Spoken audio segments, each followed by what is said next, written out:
nè đây ơi để đàn ngược cái chắp con ban thằng thông នេះគឺជាដំណើរកំសាន្តរបស់ពួកយើងឆ្ពោះទៅកាន់ស្ទឹងគង្រូនិងតំបន់ជីផាត់ទឹកធ្លាក់អូវេតហើយរយៈពេល2យប់2ថ្ងៃនេះគឺថាបត់ពិសោធន៍ខ្ញុំមួយបង្គ្រឿងគឺកាសក្រែលមែនតើ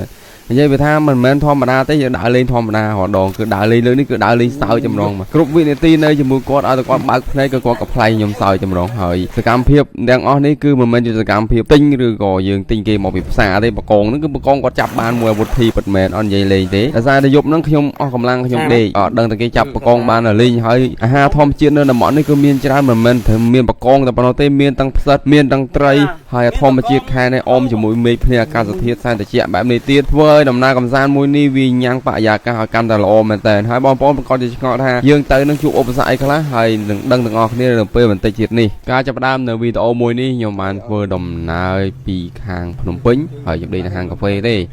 ហើយដេកនឹងចេះដេកសាបនីចរដំបងអញ្ចឹងក៏មកដេកអញ្ចឹងទៅហើយត្រឡប់ឥឡូវជួបគ្រឿនគឺយកគាត់នៅផ្ទះគាត់ប្រាប់អាផ្លូវមុនប្រាប់ដាក់ map គឺអត់មានផ្លូវទេជិះផ្ទាល់ជិះបកក្រោយវិញទេហើយគាត់ថាគាត់ happy មែនតើបានជិះឡាននេះគាត់សួរទៀតឡានដឹកមនុស្សឡានដឹកជ្រូកគាត់សួរចេះទៀតបាទថាឡានដឹកមនុស្សបងគាត់តែគាត់ថាអូឡាននេះវាធ្វើឲ្យគាត់ទទួលអារម្មណ៍ថ្មីបាទហើយថាសំលេងវិញឡននេះរត់ក្រោះគាត់ថាលងើឡើងហឹងកាជាគាត់អស់ហើយសើគាត់រឿងមួយដែរបាទគាត់ហ៊ានមកមើលពួកខ្ញុំហើយខ្ញុំនេះតកងឡានចាស់តែតកងថ្មីអត់បញ្ហាទេចាស់តែឡានទេតកងថ្មីអញ្ចឹងវាអេមដែរហើយកន្លែងនេះខ្ញុំដូរមួយលីបើកឡានម្ដងម្នាក់ហើយមួយគ្រឿនថាអត់ដេកបាទឥឡូវដេកកំពេងជី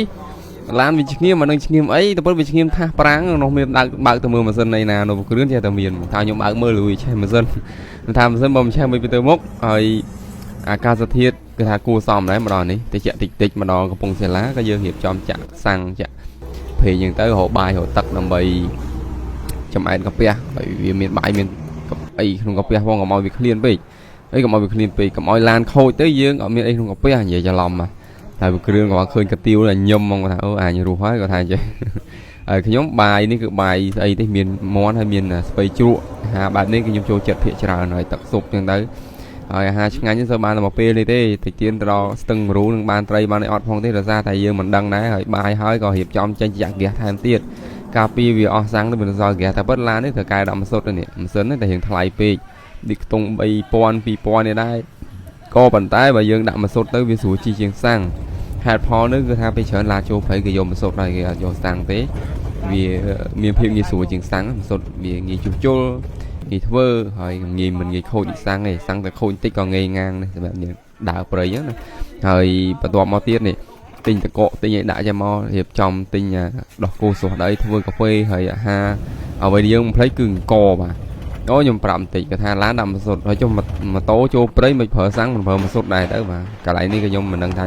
ត្រូវបកស្រាយមិនដែរខ្ញុំអត់ដឹងដែរបាទខ្ញុំឆ្ងល់ដូចគ្នាថាម៉ាសុតស្រួលប៉ាបើថាម៉ូតូបើធ្វើពីម៉ាស៊ីនដាក់ធ្វើដាក់ម៉ាសុតដូចអាម៉ាស៊ីនឡានម៉ាសុតដឹងអេមិនទេឥឡូវនេះមកដល់កាសធាតុភ្លៀងយកម្ដងហើយ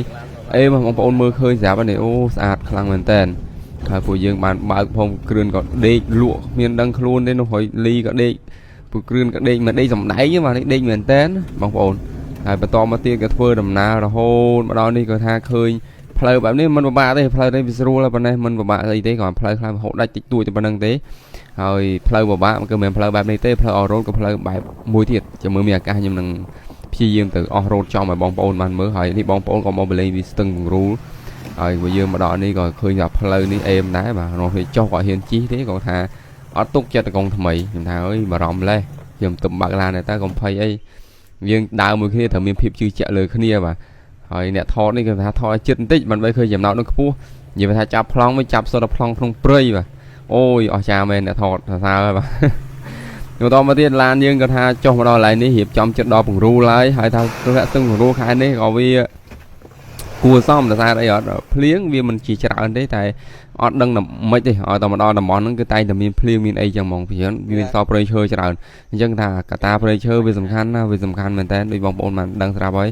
វាទាញស្រូបយកភ្លៀងទៀងទាត់តាមរដូវកាលរបស់វាអញ្ចឹងទៅមកដល់ពេលយើងមកដល់នេះក៏ថាទឹកធ្លាក់ស្ទឹងរួមបងប្អូនអាចឃើញហើយនេះហើយដូចកំពុងតែឃើញហើយអាកាសធាតុនេះគាត់ថាអូ everyone ខ្លាំងជាក់ស្រួល ហើយម្ដងហ្នឹងដាក់គីឡូម៉ៃទៀតមានគីឡូម៉ៃបកគូនៅហ្នឹងទៀតហើយឃើញតែវត្តខែនេះទឹកវាមិនទាន់ស្អាតដូចខែទឹកច្រើនចំទេខែនេះទឹកប៉ុណ្្នឹងឯងដល់ពេលទឹកខែភាសាបានស្អាតជាងខែនេះហើយបគ្រឿននឹងថតស្អីគាត់ទេហូមកនៅរ៉ាំណាហ្នឹងបាទមិនតិចគឹបបាទហូមួយថ្ងៃវល់ងាកមកយប់ទៅភ្លឺហូមួយជីវិតហើយនិយាយថាមែនអ្នកកំ pl មកនិយាយមិនក៏កំ pl យីរុំគេថាមែនទេពកសោឬក៏ដងឬក៏ជំនាញពីកំណើតដែរវាគួបផ្សំគ្នាបាទតែបើពីមុនគាត់ថាគាត់ធ្វើដំណងមែនតែពិតគាត់បង្កប់ទេពកសោមួយគឺទេពកសោអ្នកកំ pl ក្នុងនោះហើយចុងក្រោយគាត់រកខ្លួនគាត់ឃើញបាទតែគាត់សំដែងធ្វើកាប់អស់ទៀតតែពិតក៏កាប់មែនតែបងប្អូនហើយនេះហើយយើងរៀបចំពុះអស់ពុះអីមេឃភ្លៀងរហូតអីកាត់ភ្លើងក៏មិនចង់បានដែរដោយសារតែវាត្រជាក់ខ្លាំងហើយអាភ្លើងមកកាត់ក៏អត់ចង់ឆេះដែរសារមេឃវាលឹមជាប់ទៅអាអស់យើងអត់ចង់ឆេះយើងរកអស់ណាដែលវាជ្រាបចូលក្នុងមិនដល់ហើយយើងពុះយកអាក្នុងវាមកបង្កាត់ថ្ងៃ1គីឡូដីមានតែម៉ោង10ដៃមួយដៃ100ម៉ែត្រអញ្ចឹងបងរីម៉ោង10ដៃស្មើនឹង1គីឡូដីគាត់ថ្ងៃម៉ោងណាបានត្រីប្រហែលត្រីតាមមេឃឆ្លាស់ចោលបក់ធ្លាក់ស្រួលមកបានហើយជា10គីឡូជាងបើមេឃស្អាប់មេឃទៅនេះអីមេឃរកភ្លៀងគឺអត់បានទេបានទីដីគីឡូ100ម៉ែត្របន្តមកទៀតយើងឃើញថាពគ្រឿនទៅដាក់ម៉ងអាទីដាក់ម៉ងពគ្រឿនដាក់ចំណីត្រីហើយគឺត្រីភ្លើមែនមកស៊ីនំប៉័ងឲ្យជាប់ម៉ងហ្នឹងគាត់ថាមកចំណីរបស់អីហ្នឹងគឺដូចត្រីហ្នឹងវាភ្លើខ្លាំងហ្នឹងពិតចៃដល់នេះដាក់ដល់មួយថ្ងៃទល់ល្ងាចឃើញសតត្រីហ្នឹងប្រហែលជាមានមុនអគុំឬក៏មានកន្លងជុំហើយម៉ងអត់ជាប់ទេបងប្អូនគេថាគូស្រេចថាមកកាឡានេះជាប់ប្រហែលត្រីក៏ចូលមិញណាឥឡូវមានអីអាសាច់ជ្រូកទិញមកពីផ្សារហ្នឹងថាទុកស្លោស៊ីមិនស្លោយកមកអាំងមកហើយបាទអាំងយើងឲ្យអាំងហើយអេមរឿងមួយចៃដនខ្ញុំកំងជ្រក់ស្ពៃមកពីនេះហ៎ជ្រក់ស្ពៃមកពីពេញបងប្អូនអាជ្រក់នេះគាត់ថាអូជ្រក់ស្ពៃអីជ្រក់ទៅពាំងច្រឡំហូបមួយអាសាច់បែបនេះទៀតគាត់ថានៅកន្លែងតិចទៀតខ្ញុំមិនដឹងបកស្រាយមិនទេតើបងប្អូនបានហូបខ្លួនឯងបានដឹងហើយមិនគ្រឿនគាត់ថាអូយគាត់និយាយអារម្មណ៍ពិតរបស់គាត់ថាគាត់បាយផ្ទះគាត់អត់សូវចូលចិត្តហូបដូចគ្នាត្រឡប់គាត់នៅផ្ទះនេះគាត់ជិះឡានទៅក្រៅប្រទេសហូបគាត់ថាវាស្រែនោះអាហ្នឹងថាគាត់ទៅនេះគាត់ហូបបាយផ្ទះទេហើយគាត់សួរអាកាមែលនេះទិញណាអីណាចឹងទៅគាត់ថាទៅផ្ទះវិញគាត់បោះចោលចានឆ្នាំគាត់អស់គាត់ទិញកាមែលដែរថាមើលដាំបាយទៅស្រួលពេកគាត់ដាក់ចោលក៏ឆ្អិនបាយដែរគាត់ថាបន្ទាប់មកទៀតពួកយើងបានមកនេះឃើញបងប្អូនដាក់ម៉ងដាក់អីចឹងទៅហើយម៉ងឃើញសុទ្ធថៃក៏ជូនជ័យសុទ្ធកូនវាខ្ញុំបកបានប៉ុណ្ណានៃកាលមកជើងមុនហើយខ្ញុំសូមណែនាំទឹកយន្តសិនមកអ៊ីទៅកាន់អ្នកដែលកំពុងតែមើលចូលព្រៃអស់កម្លាំងដូចខ្ញុំចេះគេថាដាក់ទឹកយន្តសិនមកអ៊ីមួយទៅឃើញថាកម្លាំងចាប់ដើមមានឡើងវិញឡើងព្រឹសតែម្ដងហើយអត្ថប្រយោជន៍នេះគឺអាចញ៉ាំបានគ្រប់វ័យទាំងបុរសនិងស្ត្រីសម្រាប់អ្នកអាសាខាខ្យល់វិលមុខឈឺក្បាលនិងឈឺពោះហើមពោះទល់ខ្យល់ពិបាកដកដង្ហើមចលនាឈាមរត់មិនស្មើឧស្សាហ៍ចុកទ្រូងនិងពិបាកដកដង្ហើមចំពោះក្មេងចាប់ពីអាយុ10ឆ្នាំឡើងក៏អាចញ៉ាំបានដែរក្មេងដែលអាសាឈឺច្រើនផ្លេកស្លាំងគ្មានកម្លាំងមិនសូវលូតលាស់កម្ពស់មិនសូវញ៉ាំបាយចូលចិត្តញ៉ាំទឹកផ្អែមដែលមានជាតិស្ករនិងក្មេងដែលមិនសូវលូតលាស់កម្ពស់បងប្អូនដែលមានបំណងចង់ទិញយកមកពិសាប្រើប្រាស់មិនពិបាករកទិញទេអាចរកទិញបាននៅលើ page របស់ MAEE ឬក៏តំណាងចាយរបស់ក្រុមហ៊ុន MAEE ហើយបងប្អូនដែលមានបំណងចង់ធ្វើជាតំណាងចាយក៏មិនពិបាកអ្វីនៅដែរគ្រាន់តែតាក់ទងទៅកាន់ក្រុមហ៊ុនរបស់គេទៅរួចជាការស្រេចហើយពេលយកពួកយើងក៏បានអាហារពេលយកបន្តិចទៀតមុននឹងដេកព្រោះគ្រឿននឹងទិញត្រីមកពីណាដែរបាទទៅសុំចែកទិញត្រីអ្នកភូមិត្រីគេទុកស្លទេប៉ុន្តែគាត់បញ្ចុះបញ្ចូលទៅក៏គេលក់ឲ្យគាត់ទៅណាមួយគេគាត់ខាងគាត់ជា idol ចឹងរបស់គេចឹងទៅគេក៏លក់ឲ្យគាត់គេគ្រប់ត្រូលគាត់យូរណាស់ហើយតាំងពីជំនាន់គាត់លេងកំ pl ណាហើយយូរហើយបងប្អូនបើថាស្គាល់គាត់តាំងពីសេរីណាទេតែខ្ញុំចាំបានអ្វីដែលខ្ញុំស្គាល់មួយគ្រឿងដំបូងគេគាត់ច្បាស់ហ្មងក្នុងរឿង Two Brother ហ្នឹងក្នុងចំនួនដែលខ្ញុំទៅធ្វើសន្សុកនៅភ្នំពេញ2014 13នោះអញ្ចឹងយូរឆ្នាំហើយគាត់ចេញសម្ដែងសិល្បៈមុនហ្នឹងទៀតគាត់ថាគាត់លេងតាមទូលេងតាមអីអត់ថាបានមើលកាលនោះអត់មានទូមើលបងពេលគាត់លេងរឿងហ្នឹងក៏បានមើលអារឿង Two Brother ហ្នឹងបន្ទាប់មកទៀតពួកយើងក៏ឃើញសត្វសំពូចមួយដ៏ធំប៉ុន្តែមិនបានធ្វើអីវាទេគ្រាន់តែយើងឃើញធម្មតាតែប៉ុណ្ណោះបានទៅបៀតបៀនជីវិតវាឬក៏យើងទៅសម្លាប់កាប់វាទេហើយយើងចូលដេករៀងខ្លួនហើយតង់នេះគ្រឿនថា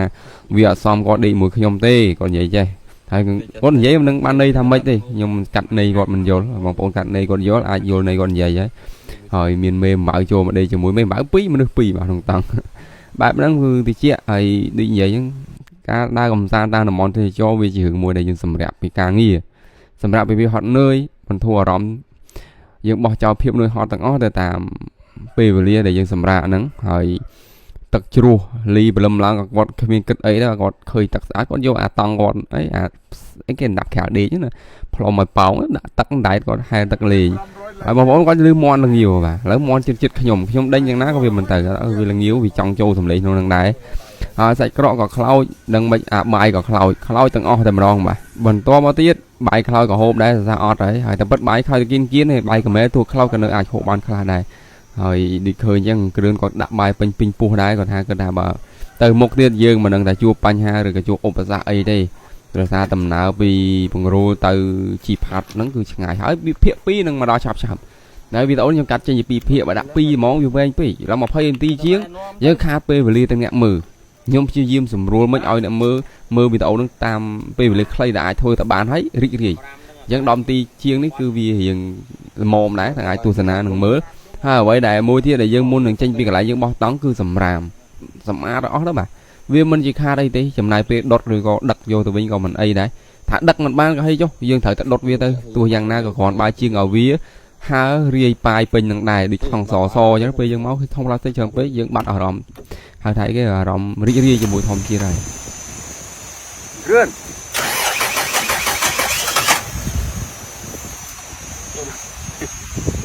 ហ្នឹងហើយអា1900នៅហ្នឹងហើយឯងហើយគ្រឿនផ្អាប់ឡានខ្ញុំ1900បាទទិញមែន1900អស់បងអស់គុណបងមករាគាត់តែទិញមកពីណាទេពីពោធិ៍សាត់នោះគេប្រចាំទៅគាត់ទិញយកមកគេប្រចាំដាច់យ៉ាងហ្នឹងហើយគ្រឿនឡានឆេះគាត់គាត់បានទៅទៀតគាត់ថាគាត់ចង់នៅនឹងទៀតទេគាត់ចង់ទៅមុខទៀតហើយគាត់រកកន្លែងបត់ជើងធំទៅដល់ឃើញនេះក៏ឃើញបង្គន់ធម្មជាតិបាទអានេះបង្គន់នេះគឺធម្មជាតិមែនគាត់ថាយើងបត់ជើងបត់អីយើងមើលទេសភាពនៅនឹងស្រេចតែម្ដងគឺអត់បរោះអត់ភ័យទេអស់សំណើចមែនទែនខ្ញុំចូលមកថតលេងទេមិនមែនចូលបត់ជើងបត់ដៃទេអធិស្ឋានបាទហើយនេះកំពុងតែឃើញនេះជាការសំណើចឬក៏ការសើចសប្បាយនៅវីដេអូផងដែរទេមើលទៅយើងមើលវីដេអូដើម្បីបាត់ stress យើងមិនមែនឲ្យមើលទៅ stress លើដើមទេបាទហើយកន្លែងនេះក៏ទាចុះខ្ញុំមិនឲ្យចុះទេទួលប្រព័ន្ធដែរឡានកាយអស់មកកណោបាទចុះធ្វើអីហើយភាគ2នឹងវិលមកវិញឆាប់នេះវិលនឹងមកដល់ទៅពេលខាងមុខចេញវីដេអូនេះហើយតែប្រហែលថ្ងៃមានភាគ2ហើយខ្ញុំកាត់ទុកឲ្យខ្ញុំអាប់ឡូតឲ្យពេលខ្ញុំទៅភ្នំជីវានឹង